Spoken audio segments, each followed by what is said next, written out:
mėgėjai ir labas vakaras žiūrovai. Šį vakarą smagu jūsų tiek daug matyti, mes ir tokią didesnę paruošiam salę, kad jūs visi patogiai jaukiai jaustumėtės, gal nebus taip karšta kaip praėjusi kartą, kai mūsų kėdėse sėdėjo du filosofai, Kęstas Kirtiklis ir Aldis Gedutis, ir kalbėjo apie Kanto akinius, žvelgė pro juos ir bandė nutupdyti Boeingą saugiai miško kvartale. Šį vakarą mes kalbėsim kiek kitokią temą, kalbėsime apie istoriją ir pirmiausia noriu padėkoti Klaipėdos universitetui, taip pat barui Herkus Kantas už pokalbių ciklą apie Immanuelį Kantą, kuris šiaip istorijos eigoje buvo tituluojamas labai įvairiai, nuo karaliaučiaus išminčiaus, nuo žymaus žmogaus, kurį davė vakarų ir rytų Prūsija Vokietijai, iki jau 20-ajame amžiuje žymiausios pasaulio filosofijos figūros ir galiausiai vokiečių filosofo.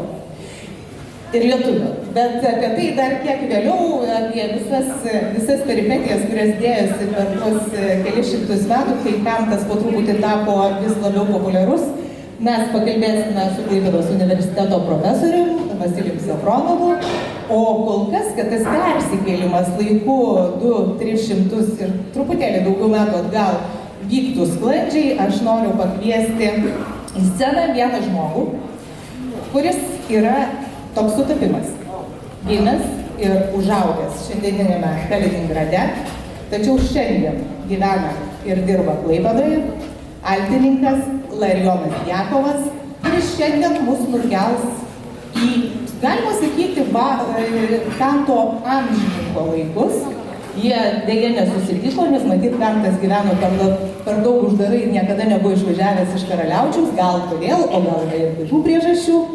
Taigi Johanas Sebastianas Bachas, man Larijonas nesakė, kokį kūrinį atliks, tai Larijonai, kviečiu jūs į sceną.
plojat, tai ačiū Larijonui Gletonui, jis gali į šią sceną sugrįžti. Larijonas į šitą sceną sugrįžti, po to, kai mes aptarsim tokios dvi sąsajos yra Klaipėdos Lietuvos ir Garsiojo filosofo Imanuelio Kanto. Ačiū Larijonai, turiu pasakyti, kad šiandien su mumis turėjo būti ir baroko šokėja Jūratė Širvytė, bet Vasilijau, jūs geriau žinot, kaip ten buvo dėl asmeninių ir, sakyti reikia. Aviacijos visokie... Ir vėl mus pavedė aviacija, žodžiu. Tai va, Jūratės nėra, bet palinkėkim jai gerų darbų kitur ir tikėkime, kad ji sėkmingai sugrįš ir mes ją čia dar pamatysime Herkuje Kante. Na, o pirmiausia, noriu, kad iškart visi susitartumėm, kad mes ir aš mano čia reikalas yra mažas. Truputėlį pakalbinti Vasilijų, nes truputėlį su juo jau mes kalbėjom apie Herkų Kantą, apie Imanuelį Kantą ir man kartais atrodo, kad geriau pažįstu negu savo tėvą. Bet jūs ruoškit savo klausimus. Aš tikiu, kad klaipėdiečiai ir patys jaučia ir žino, ko norėtų paklausti. Galbūt kažkas iš nuogirdų, galbūt kažkas skaitęs ir galbūt turim kažkokių aktualių temų, kurios jums yra įdomus. Taigi, pradėkim gal nuo to, kad Imanuelis Kantas apskritai, Vasilijau, jis ne iš karto tampa ta pasaulinė filosofijos figūra. Galbūt todėl, kad aš nežinau, galbūt todėl, kad jis gyveno tokį uždarą gyvenimą, galbūt, kad Karaliaučiaus universitetas nėra ta didžioji mokslo meka. Bet jau 20-ajame amžiuje japonai jį įrašo tarp, kaip atsakėjai, 4 svarbiausių pasaulio filosofų šalia Sokrato, Konfucijaus ir Budos. Tai koks tas Imanuelio Kanto kelias nuo Karaliaučiaus iki pasaulio? Taip, labas vakaras. Imanuelis Kantas, kada mirė, jį žinojo žmonės Karaliaučiuje. Žinojo, kad toks yra Jenoje. Jena tuo metu buvo didžiausias ir ko gero įtakingiausias universitetas Vokietijos žemėse. Tai vat Jenoje jau žinojo Kantą. Jis buvo šiek tiek žinomas Anglijoje, Švedijoje, kitose valstybėse. Bet šiaip, kada Kantas mirė, 1804 metais pasirodė toks pliūpsnis serija visokiausių knygų apie jį, kurias rašė daugiausiai jau buvę mokiniai, kolegos ir visa kita. Ir paskui maždaug 40 metų jis buvo taip padėtas į stalčių, švelniai tariant. Nelabai kas jo domėjosi, tiesiog užmiršo, nes buvo kitokie visokiausi įvykiai ir panašiai. Tai filosofijoje Kanto atgimimas prasideda XIX amžiaus viduryje. Neokantizmas yra toks, kur ten maždaug 50 metų, faktiškai Kantas yra žvaigždžių žvaigždė. Ir faktiškai nuo to laiko, galima sakyti, nuo XIX amžiaus vidurio prasideda po truputėlį Kanto atgimimas. Atgimimas, kuris vyksta labai sparčiai. Ir taip sparčiai, kad, kaip pati sakėjai, 20 amžiaus pradžioje Japonai kūrė Tokijoje tokį parką, kur nori įamžinti 4 pasaulio išminčius ir sugalvoja, kad prie Budos, Konfucijaus ir Sokrato reikia įdėti Kantą. Tai Kantas iš tikrųjų buvo 20 amžiaus pradžioje jau neabejotinai pasaulinio masto žvaigždė ir šiandien, ko gero, mes apie jį, žmonės, kurie kalba, rašo apie Kantą, sako, kad tai yra svarbiausias modernybės epochos filosofas, kai kas jį vadina apšvietos epochos svarbiausių filosofų, kuris nutiesė kelią apskritai modernybės epochą ir taip toliau. Žodžiu, kertinė figūra ne tik filosofijoje, bet ir visose srityse, kurios kažkaip tai prisiliečia prie tos filosofijos.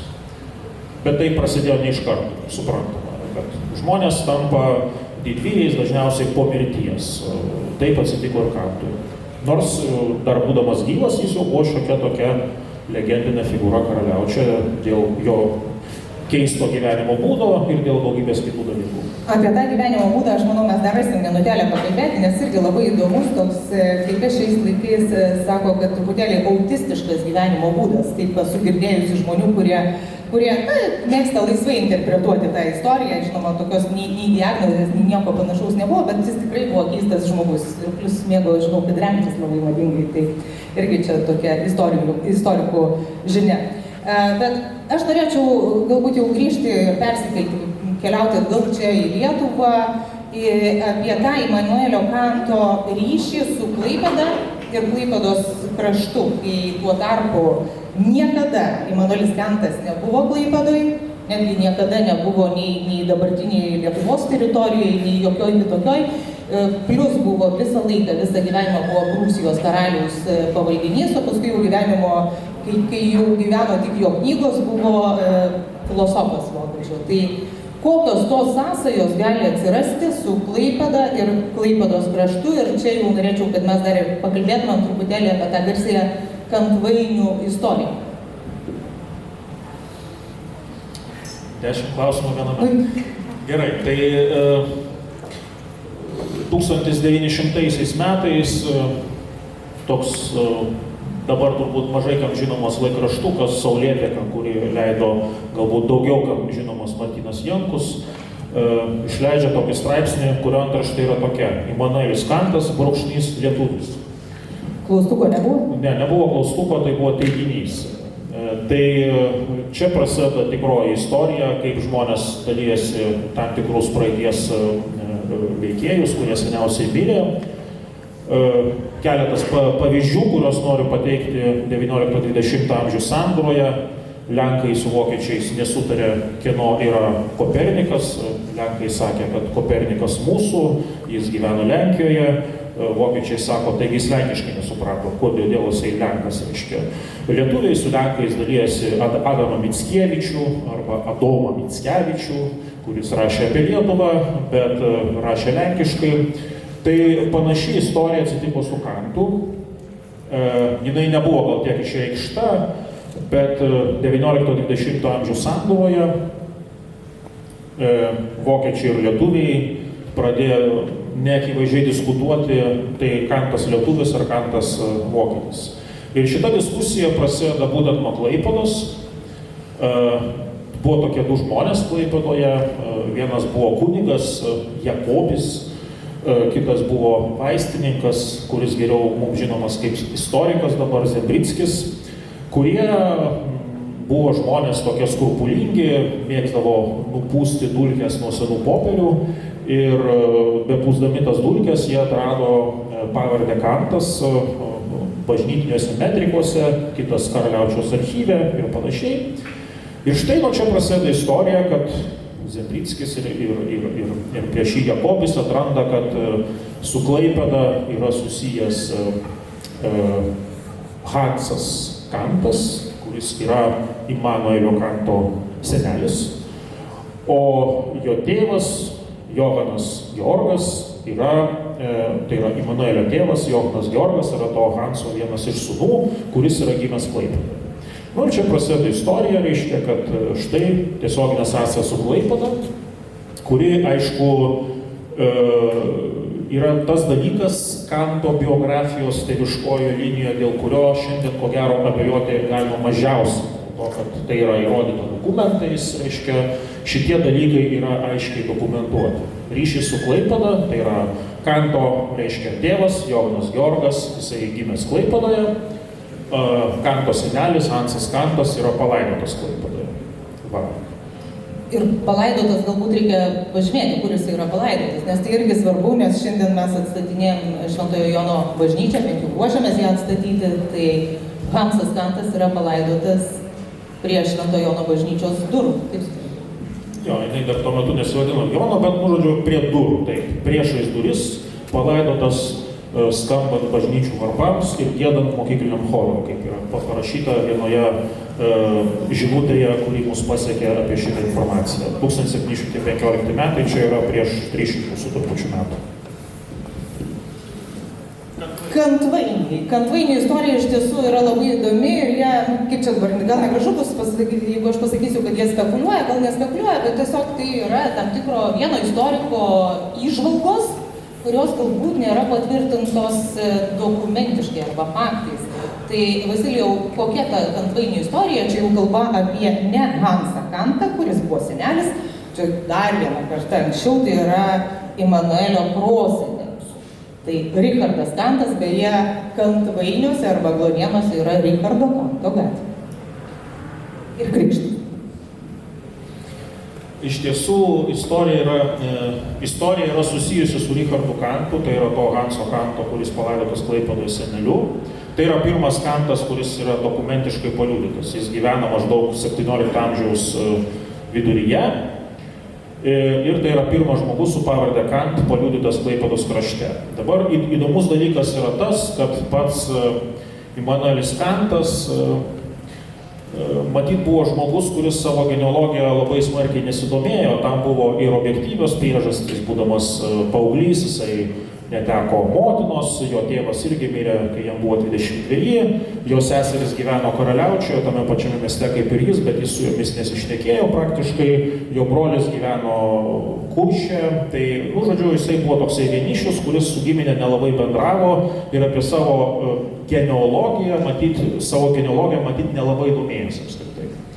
Tai dėl to, kada Kanto paklausė švedų vyskupas 1797 metais Gotlando saloje yra irgi Kantai ir švedų vyskupas rašo Kantui, sako, gal čia tavo giminaičiai, reiškia. Ir Kantas jam rašo atsakymą, kuriame jis pateikė vieną vienintelę nuorodą į savo kilmę. Jisai rašo, mano supratimu, reiškia, aš dabar ne iš atminties cituoju, bet daugmaž perpasakoju mintį, mano supratimu jisai rašo, mano, reiškia, senelis yra iš Škotų, jisai gyveno Prūsijos Lietuvos mieste Tilžėje, reiškia, tokią informaciją jisai žino.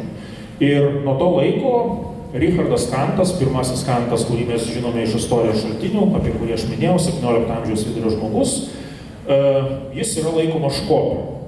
Bet štai, kada atsiranda Zembrickio versija ir kada atsiranda straipsniai lietuviškos spaudoje Immanuelis Kantas brūkšnys lietuvis, lietuviai pradeda galvoti, kad, palaukit, jisai gyveno tarp lietuvių, reiškia, tas Kantas, tai gal jis buvo lietuvis, nes, yra visokių lietuviškų pavardžių su, reiškia, dalimi Kant, Daukantas, Būkantis, reiškia, koks nors ten Saukantas ir panašiai, daug yra visokių Kantų lietuviškoje, reiškia, pavardžių kolekcijoje, tai galvota, kad tas Kantas gali būti lietuvis. Ir tas ginčas nebuvo išspręstas, kol 1952 metais toks vokiečių istorikas Hansas Mortensenas, kurio lietuviai šiaip labai nemėgo prieš tai, nes jis prirašė visokių keistų dalykų apie lietuvių atsikraustymą į Prūsijos Lietuvą, bet tas Hansas Mortensenas 52 metais pranešime, o 53 metais straipsnėje iškelia tokią mintį, kad Richardas Kantas kilęs iš Kantvainių. Kodėl? Todėl, kad, reiškia, Klaipėdos krašte, kada kūrėsi kaimai 16 amžiuje, tai dažnai žmogus, kuris atsikelia į kaimą, atneša savo pavardę tam kaimui ir tas kaimas įgauna pavadinimą nuo pirmojo, kaip čia pasakyti, naujakurio arba nuo žmogaus, kuris atsiveda su savimi daugiau pirmųjų naujakurių. Tai vat, Mortenseno teorija buvo tokia, reiškia, kad kadangi jisai randa, kad tai yra Kantvainiai, kadangi jisai randa, kad pirmosiuose šaltiniuose užrašyta ne Kantvainen, o Kantvager, kadangi kuršiškai Vager reiškia vedlys, reiškia toksai žmogus, kuris yra seniūnas kažkoks ir panašiai, tai Mortensenas daro logišką išvadą, kad kaimas buvo įkurtas kuršių naujakurių, žmonių, kurie atsikrausto iš Kuršo 16 amžiuje, kad jie tenai gyvena visą laiką, kad Richardas Kantas yra gimęs Kantvainiuose ir taip toliau ir panašiai. Šitai išvadai nėra jokių istorinių faktų pagrįsti, išskyrus šitą išvedimą, logišką išvedimą atrodytų.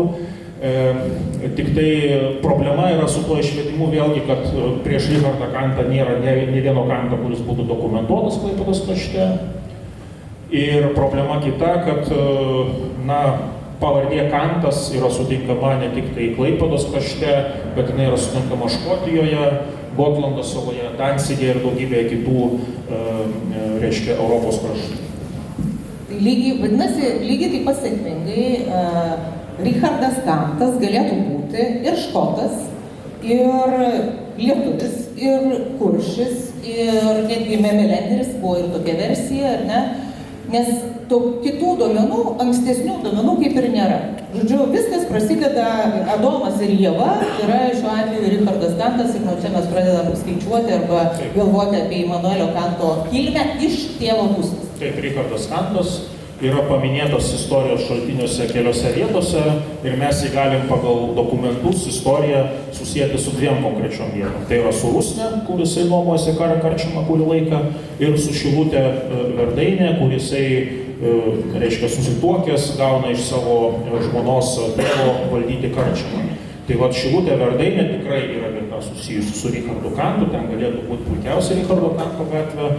Dėl Aglonėnų ir Kantvainių dėja tai yra dalykas, kuris nėra pagrįstas dokumentiškai, kaip čia pasakyti. Tai yra išvedimas, loginis išvedimas, kurį mes galim pridaryti labai daug savo gyvenime, bet istorikai mėgsta pasižiūrėti, kas dėl to parašyta dokumentuose.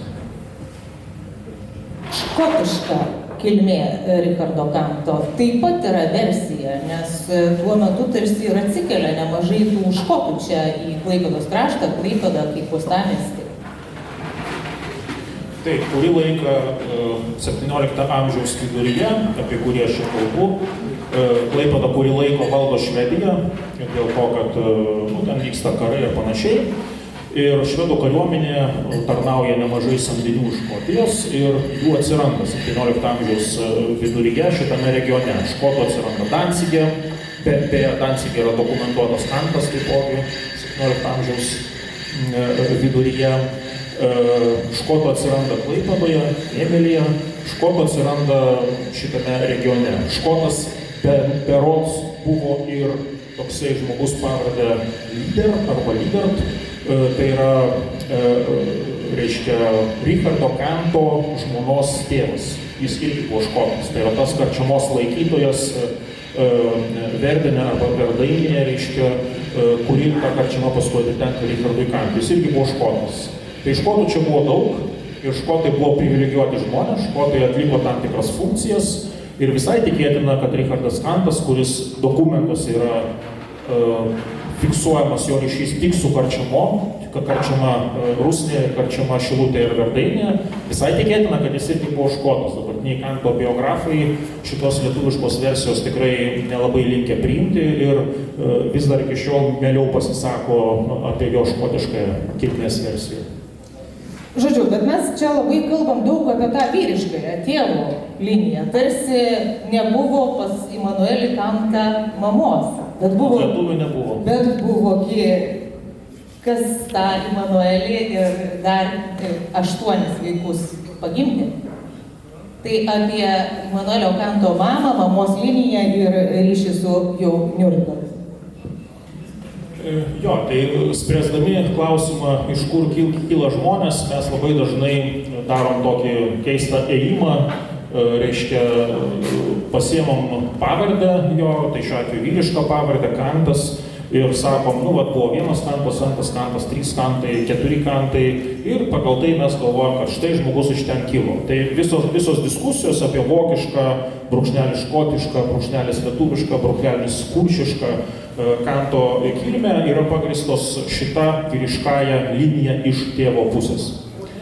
Tuo tarpu Kantas pats turėjo motiną, kaip Agnė teisingai pastebėjo, ir beje, šita motina, anot Kanto biografija, jam turėjo gerokai didesnį įtaką vaikystėje, jaunystėje negu tėvas.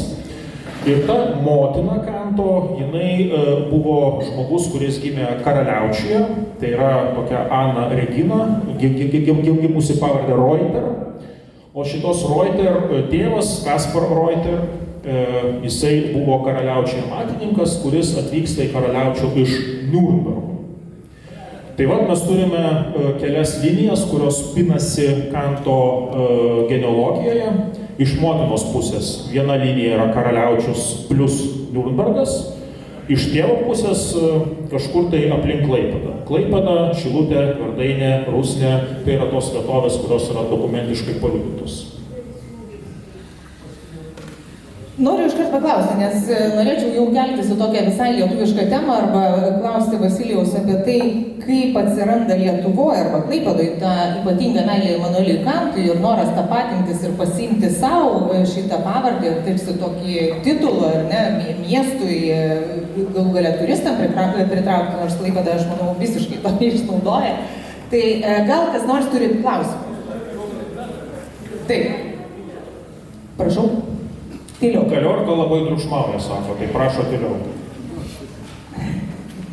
Gal neįdomi kalba. Taip. Taip. Aldis Gedutis, kolega, dabar, man atrodo, bus atsakomasis reisas. Jis nebus nei atsakomasis, nei koks kitas, tiesiog dabar sužinojame, nes autoritetas Safronovas sako, kad Kantas su Lietuva, tiesiog su lietuvybė nieko bendro neturi. Tačiau man labai įdomu būtų tokį hipotetinį dalyką sužinoti. Dabar, Vasilijau, įsivaizduok, kas turėtų nutikti, kad tu autoritetingai pasakytum, jo, Lydo ir Kantas iš tikrųjų turi lietuviškos kilmės požymį ir panašiai. Dokumentas, autoritetas, na, iš viso, ar galima įsivaizduoti tokią situaciją, kad atsiranda nauji, žodžiu, kažkokie naujos prieigos ir taip toliau, ir tu tada sakai, kad va, iš tikrųjų yra tai. Bet kas tai galėtų būti? Istorikai visada kalba apie tai, kas yra dokumentuota ir bando atskirti dokumentinę dalį nuo fantastinės dalis. Tai Kantvainė yra fantastinė dalis, visa tai, kas yra po Kantvainių, yra ne fantastinė dalis, dokumentinė dalis.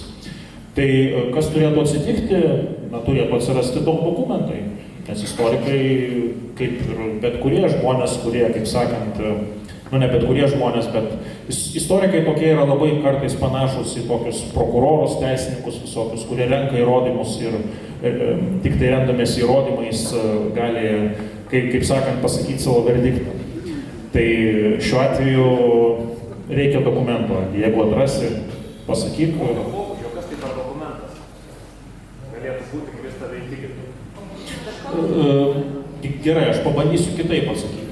Klausimai apie kilmę, ypač apie lietuvišką kilmę, kada jie taikomi 17 amžiuje, yra truputėlį keistoki. Čia yra vienas svarbus klausimas, kurį reikia aptarti ir kurio mes gal nepalietėme pradžioje. Kas buvo pats Kantas ir kas vyksta 100 metų po Kanto. Pats Kantas, tiesą sakant, praktiškai nieko nėra parašęs ar pasakęs nei apie savo tautybę, nei apie savo pažiūros religinės ar apie savo kažkokias afiliacijas, reiškia, kas jis toks yra. Jis buvo Prūsijos karaliaus pavaldinys, kaip ir dauguma tuo metu žmonių, kurie gyveno karaliaučiuje. Ir jeigu jo būtų paklausę, kas tu esi, apibūdink save, jis ko gero nebūtų pasakęs religinio kažkokio tai apibūdinimo, jis būtų pasakęs, aš esu prūsas, žmogus, kuris yra Prūsijos karaliaus pavaldinys. Na, šiandien sakytumėm pilietis, tuo metu piliečių nebuvo, tuo metu buvo pavaldiniais, subjects angliškai. Va, tai po 100 metų, Kantui mirus, po 100 metų, po 50 kai kuriuose kraštuose, kai kuriuose po 100, prasideda modernūs masiniai tautiniai sąjūdžiai, tautiniai judėjimai, atsiranda nacionalizmas ir va šitame kontekste nacionaliniams kultūroms reikia savų herojų. Šitam kontekste Donelaitis, kuris buvo evangelikų liuteronų kunigas, apšvietos epochos persona, lygiai taip pat Prūsijos karaliaus pavaldinys, tampa didžiuliu lietuviu, reiškia. Šitam kontekste tokie žmonės kaip Kopernikas, kuris lygiai taip pat gyveno 15 amžiuje ir nemąstė tom kategorijom, kuriomis mąstė žmonės po 500 metų, tampa lenkų arba vokiečių.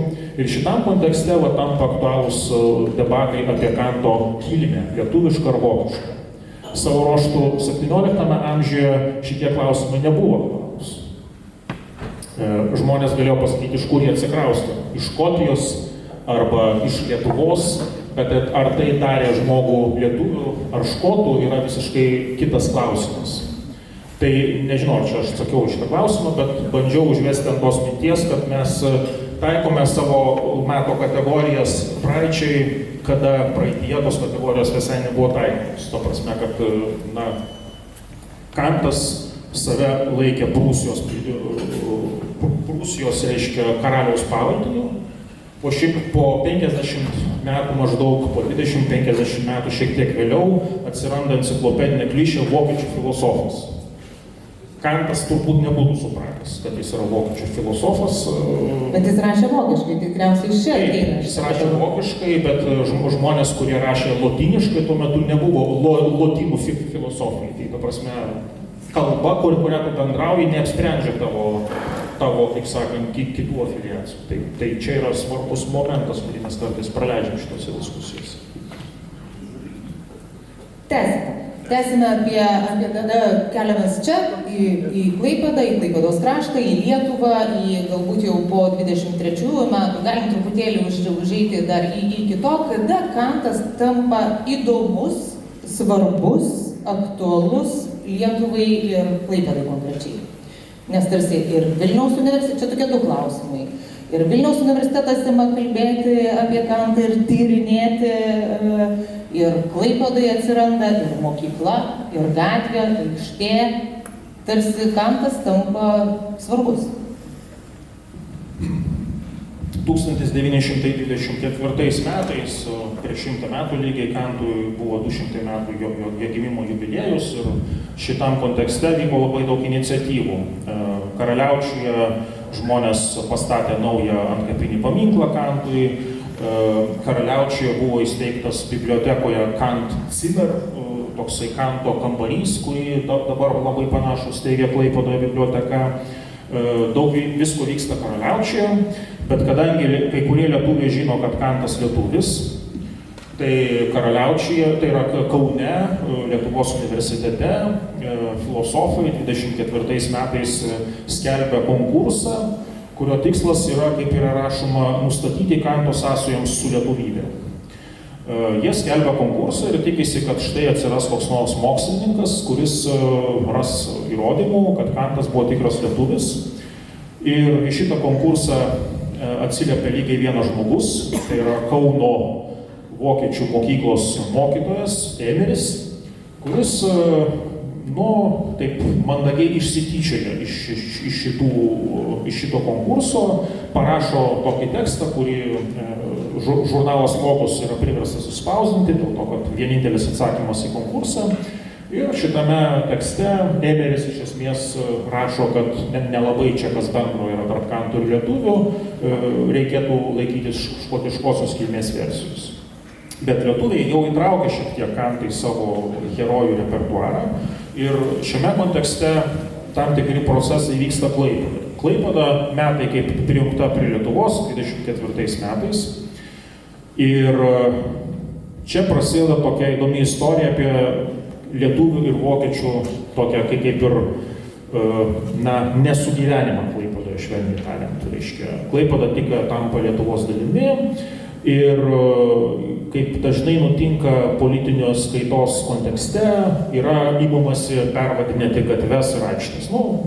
Žinote, esate liudininkai tam tikrų procesų, kurie šiandien vyksta, niekas nepasikeitė prieš 100 metų lietuviams atėjus. Irgi buvo galvojama, tai kaip čia atlietuvinti Klaipėdą, kurioje viskas vokiškai. Tai va, 24-25 metais šitam kontekste Klaipėdoje atsiranda Kanto gatvė ir Kanto aikštė.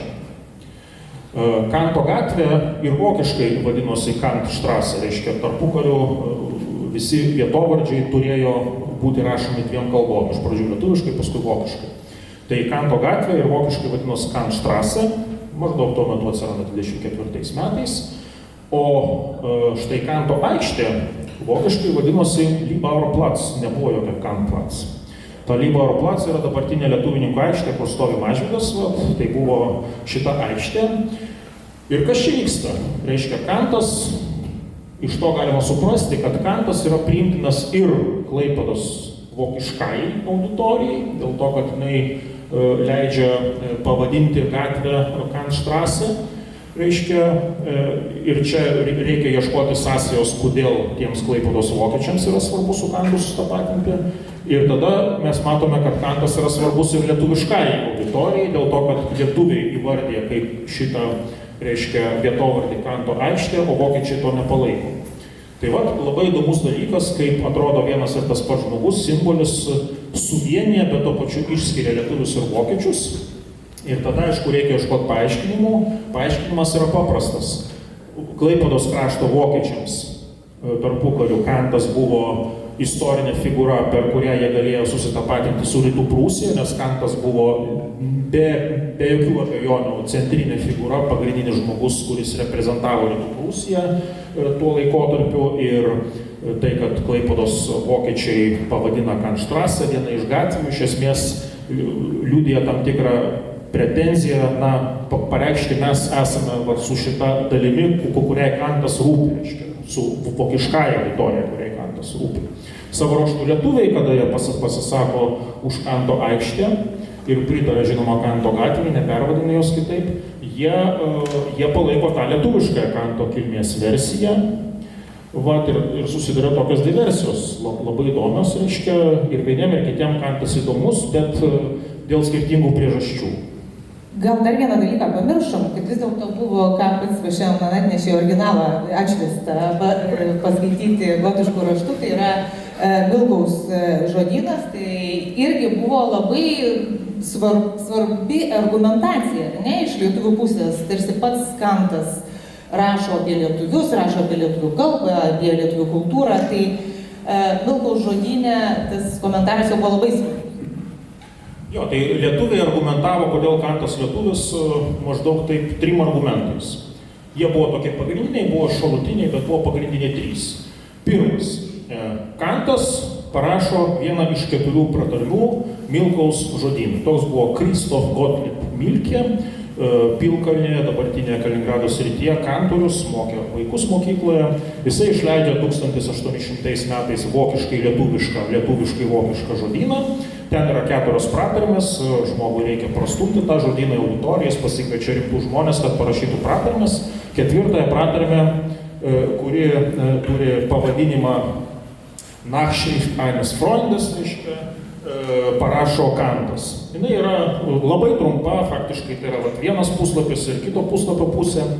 Ir šitoje pratarmėje Kantas labai palankiai atsiliepia apie lietuvius ir sako, kad reikia saugoti lietuvių kalbą. Po 100 metų lietuviai perskaito ir sako, Kantas arba gerai pažinojo lietuvius, arba pats buvo lietuvis. Kitaip jis negalėjo taip gerai parašyti apie lietuvius.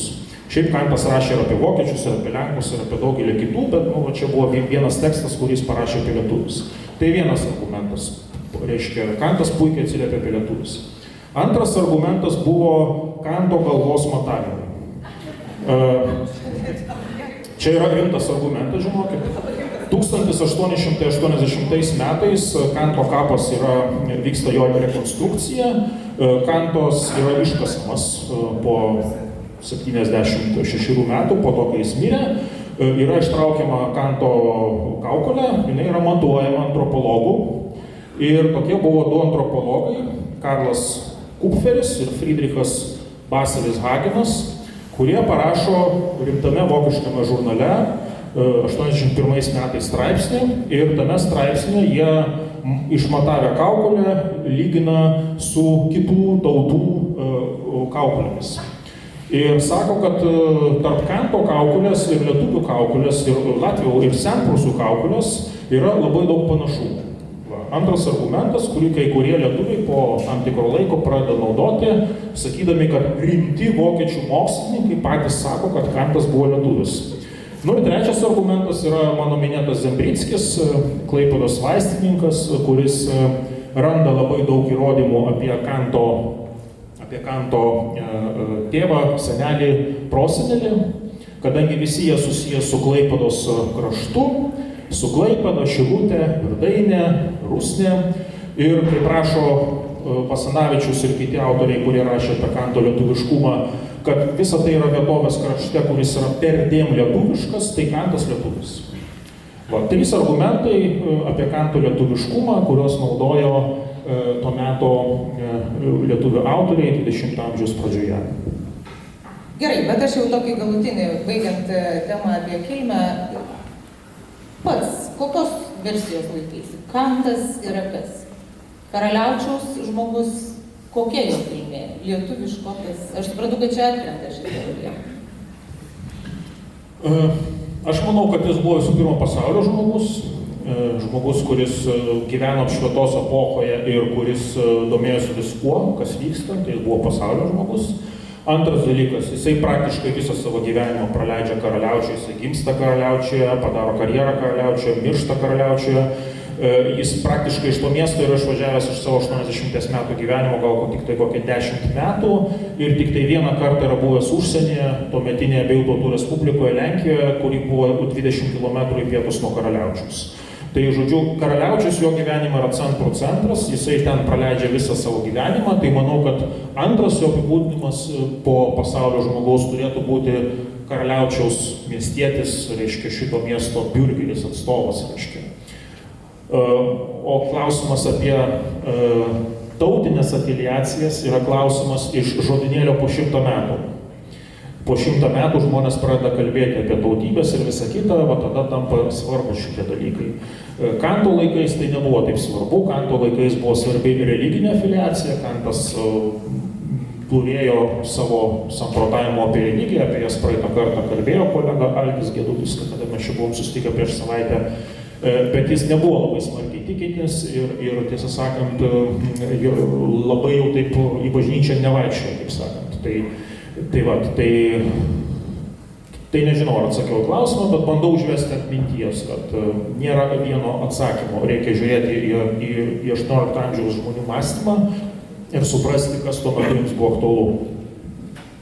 Dabar dar kartelį sugrįžtant čia į Klaipėdą ir apie tokius jau visai materialius dalykus kalbant, 37 metai ir Klaipėdoje atsiranda ne tik 24 metais gatvė, bet 37 metais jau 30 istorinis kontekstas atsiranda Kantšūnė, ne?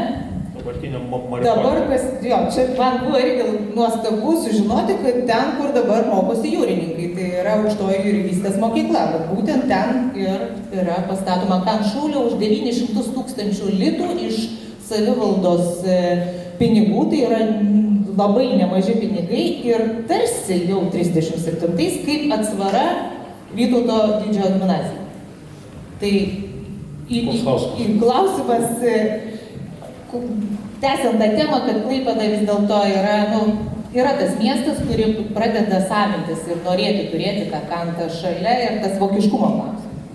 Ne, tai mokykla, Klaipėdos savivaldybė, Klaipėdos kraštas tuo metu yra autonominis tarpukario Lietuvoje ir savivaldybė daro dalykus, kurie nelabai yra derinami su Kaunu, ta prasme, visus dalykus, kurie susijęs su municipaliniu lygmeniu, jinai daro ir jaučiasi čia stipri, kur jinai gali tvirtinti vokiškumą Klaipėdos. Ir vienas iš tų dalykų buvo be abejo šita Kantšūnė, kuri vėliau buvo vadinama Marichotkė Klaipėdoje, o dabar pavadinimą dabartinį pasakė Agnė. Tai Kantšūnė pavadinimas atsiranda dėl to, kad mokykla iškyla Kanto gatvėje. Tai čia yra tiesiog sutapimas. Taip, tai yra visos mokyklos Klaipėdoje išskyrus vieną, tuo metu buvo vokiškas, tai šita taipogi. Ir įdomu yra čia tai, kad prieš 3 metus, 34 metais, lietuviai iškilmingai su fanfarom atidaro Vytauto didžiojo gimnaziją, kuri iki šiol stovi Daukanto gatvėje. Vytauto didžiojo gimnazija buvo brangiausia mokykla, kurią Lietuvos valstybė pastatė per visą tarpukario laikotarpį. Ta prasme, jinai kainavo labai didžiulius pinigus, ten buvo labai daug investuota į šitą mokyklą ir tai buvo lietuviškumo tvirtovė vokiškame Klaipėdos mieste. Po 3 metų, kada sugalvojama pastatyti, kada yra jau pastatoma, atidaroma šita mokykla ir jai suteikiamas pavadinimas Kantšūnė, ją pastato vietinis magistratas, miesto savivaldybė, kuri nori, sakyčiau, pademonstruoti tam tikrą atsvarą, pasakyti, kad štai mes irgi galim pastatyti kažką panašaus, reiškia. Ten yra tokių legendų, kad ten kažkas ar svastika mato plytelėse išgraviruota tos mokyklos, reiškia, tai žodžiu su atitinkamais atributais. 37 metai, prisiminkime, yra tikrai didžiulis įtampos laikotarpis ir Europoje, ir Klaipėdos krašte, kur vokiečiai su lietuviais tikrai duoda viens kitam į galvą, tam tikrais atvejais susitikę gatvėje. Tai vat šitam kontekste šitas pavadinimo parinkimas šitai mokyklai yra politinis pareiškimas be jokios abejonės ir pati mokykla savotiškai yra politinis pareiškimas. Tai šia prasme Kantas yra išnaudojamas vėlgi iš vokiečių pusės, iš vokiškosios pusės. Bet viskas tai vyksta Kantui jau mirus, jam visiškai neįdomu, aišku, bet Kanto išnaudojimas po jo mirties. Mes kalbam apie tai, ir sovietai išnaudoja Kantą, sakė, kad Kantas, reiškia, buvo marksizmo pradininkas, jeigu nebūtų gyvenęs Kantas, tai nebūtų atsiradęs marksizmas, daugmaž tokia buvo logika.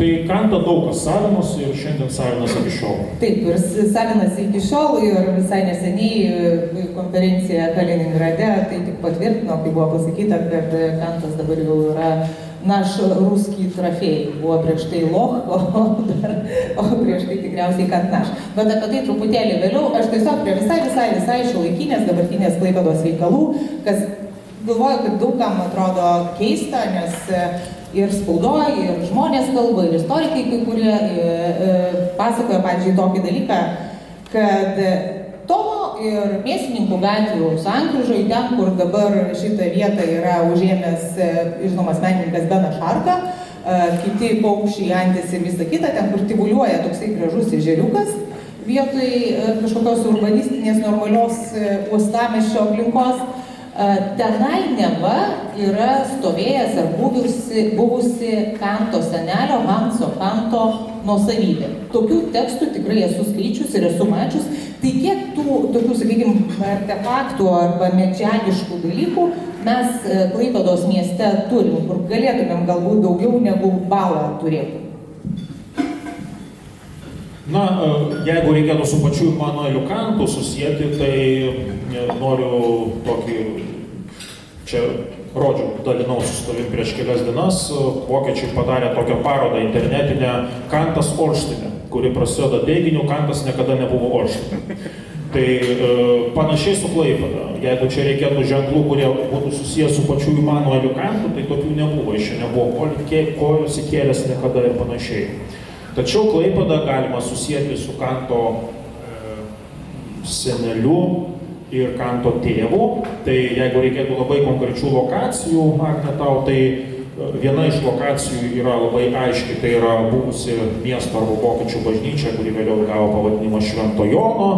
Tai yra ta jau naujoji perstatyta, kurią dabar visi ruošiasi statyti, bet niekas nesiruošia prisidėti prie to finansiškai kažkaip. Tai prie šitos bažnyčios durų yra palaidotas Hansas Kantas.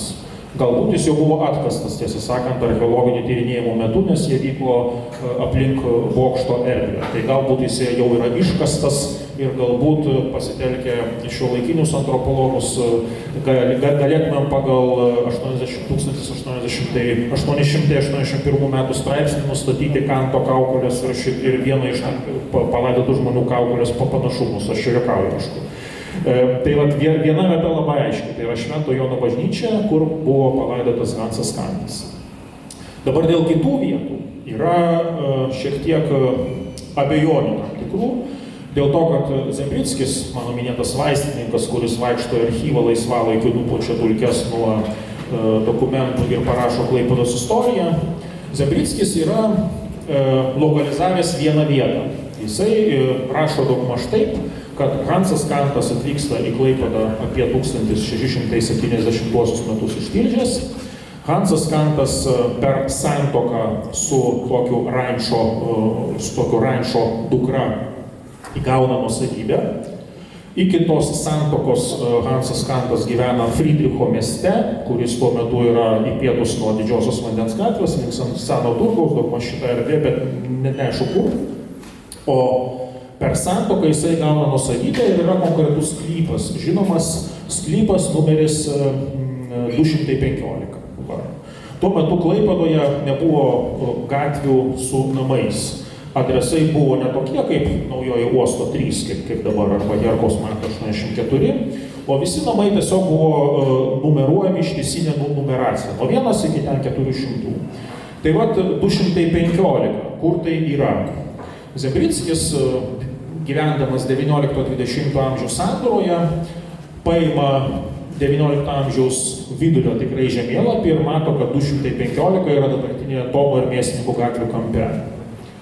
Taip, ten tikrai yra.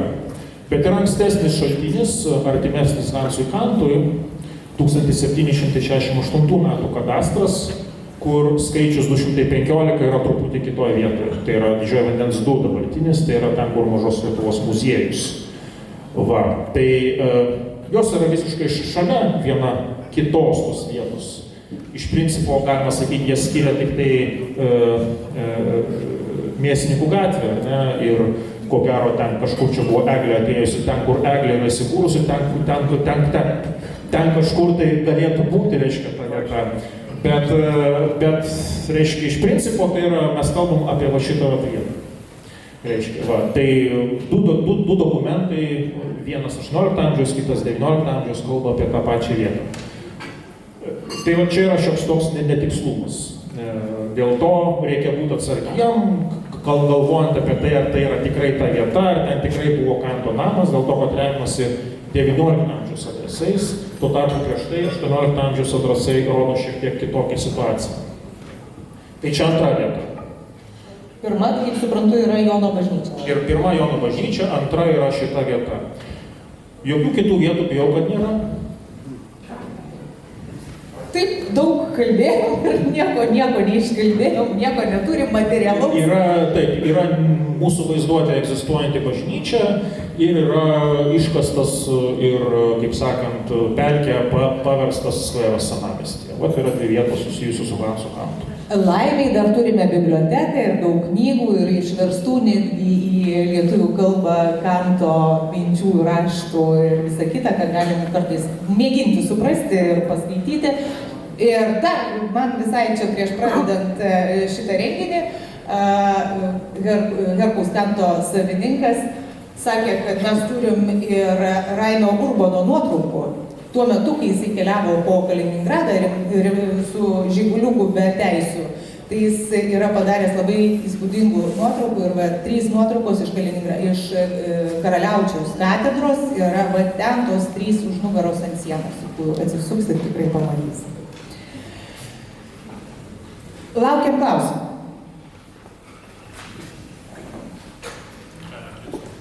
Taip, prašau. Paklausiu, kokių dokumentų jau, ar turime dokumentų, kad galėtume mes tvirtinti, kad Kantas yra mūsų lietuvių trofėjus? Blinstrupas klausia, vėl apie dokumentus. Reikia faktinių įrodymų. Ar yra dokumentų, kad jis lietuvis ar ne? Ar lietuvių trofėjus? Trofėjas. Mes į Kaliningradą, mes dabar apie gubernatoriaus kalbą kalbėsim. Matot, gerbiamas, kadangi kai tu vartoji šitą savoką trofėjus, tai panašu, kad tau nereikia dokumentų. Tai yra trofėjus. Trofėjus yra įgyjimas net dokumentiniu būdu, tikriausiai dažniausiai. Jėgos. Tai šitie du žodžiai, dokumentai ir trofėjus, yra nesuderinami, mano supratimu, jeigu žiūrėti loginę prasme. Bet šitą ginčą, kas yra Kantas lietuvis ar vokietis, įdomų prieskonį įnešė Klaipėdos krašto laikraštis Vėmeliardampo 24 metais, prieš 100 metų, paskelbęs balandžio mėnesį tokį straipsnį proginį apie Kantą ir pasakęs, kad tai yra žmogus iš Klaipėdos krašto. Nu labai tai iš principo pagal tėvo liniją labai viskas teisingai. Tai su šita argumentacija yra sunku ginčytis. Aišku, ten buvo pridurtas Mėmelenderis, tas buvo jau šiek tiek politinė savoka, bet iš principo, reiškia, potekstė buvo tokia. Tai yra žmogus iš Klaipėdos krašto. Su šituo dalyku yra sunku ginčytis. Jis net netrofėjus, jis tiesiog yra žmogus iš Klaipėdos krašto. Tai šia prasme galima iš tikrųjų čia pasakyti, kad tai yra patvirtinta ir dėl to ginčytis tikrai nereikia nieko. Mes galime apie Herkų Kantą dar papasakoti. Kipras išeina ir... Kipras tikrai sugrįš, Herkus Kantas, tokių įdomių pavadinimų beje, veiks tikrai, čia ateidami žmonės į šitą mūsų susitikimą klausia, bet Kipras pabėgo ir dabar neišeis niekai paklausti, kaip pasirodo pavadinimas Herkus Kantas. Tai esu mačius tokį logotipą, kad čisto proto kritika vyksta čia, kas ir vyksta šiandien ir balandžio 18 vyko su Klaipėdos ir Vilniaus universiteto filosofais. Tai gal turite klausimų, gal kažkam įdomi ta Kaliningrado? Prašau? Apie Herkų Kantą aš galiu pasakoti. Pasakau, vietoj Kipro. Aš viską žinau. Tai gal būsite krikštatėvis šito baro? čisto proto kritika, kuri buvo ant senovinių menių, tie, kas žinote šitą barą iš anksčiau prisimena tikriausiai, tai nėra vien žemaičiavimas tuometinio savininko Tomo Savickio, bet tai yra iš tikrųjų pirmas išverstas į lietuvių kalbą Kanto darbo pavadinimas, nes 1905 metais, jeigu aš neklystu, pasirodo toks straipsnelis lietuviškos spaudoj, kur bandoma išversti Kanto šitų trijų pagrindinių kritikų pavadinimus ir ten iš tikrųjų yra čisto proto kritika, taip, reiškia, tai yra grynojo proto kritika, kaip mes dabar ją vadinam, tai va, pirmą kartą išversta į lietuvių kalbą šitaip. Bet Herkus Kantas turi sąsają su Imanueliu ir šita sąsaja, aišku, yra per tam tikras pretenzijas į filosofiją, kaip sakant, į tokį platų visapimantį žinojimą.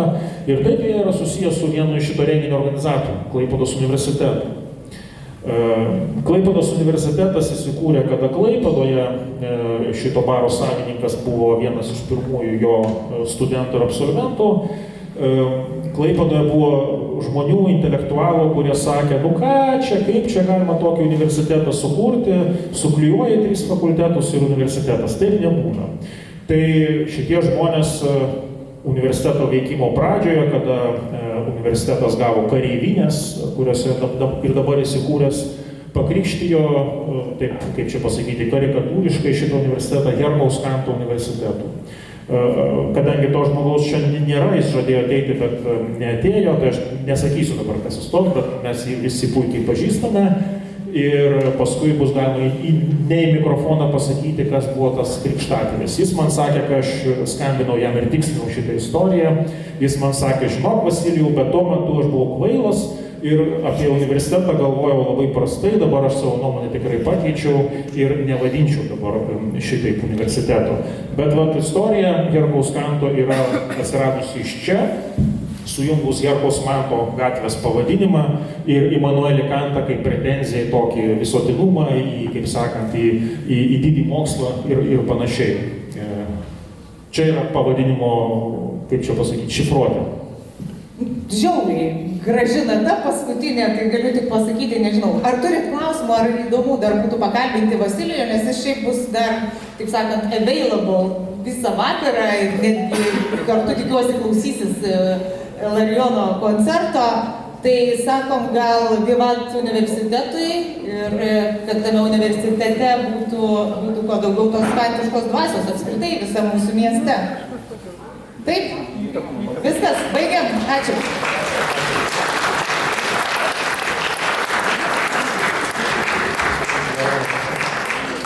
Taip, Ilarijonas Diakovas netrukus pasiruoš dar vienam pasirodymui, ilgesniam kur kas negu girdėjote iki šiol.